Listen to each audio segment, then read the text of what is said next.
દર્શક મિત્રો, ઓમ જય સિયારામ.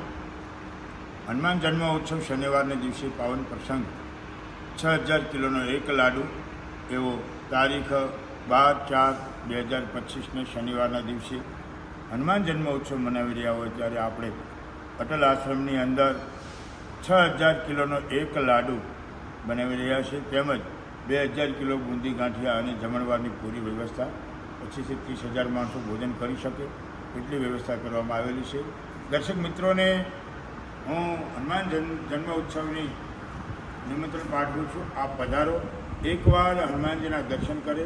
અટલ આશ્રમમાં હનુમાનજી મહારાજ 1977માં સ્થાપના થઈ અને ત્યાર પછી નાની મોટી મૂર્તિઓ ગણો તો 8 હનુમાનજીની મૂર્તિઓ છે. પ્રાણ પ્રતિષ્ઠા સહિત અષ્ટસિદ્ધિ નવનિધિ દાતા એવા હનુમાનજી મહારાજ રઘુકુળને ઋણી રાખનારા એઓના આજે આપણે દર્શન કરીએ અને હનુમાન જન્મ ઉત્સવની ભગવાનની આપણે આશીર્વાદ પ્રાપ્ત કરીએ. હનુમાનજી મહારાજ ચારો યુગ પ્રતાપ તમારા હે પ્રસિદ્ધ જગત ઉજિયારા, ચારો યુગની અંદર જેઓનો વાસ છે એવા ચિરંજીવી હનુમાનજી મહારાજના આપણે બધાને આશીર્વાદ મળે એવી શુભકામના.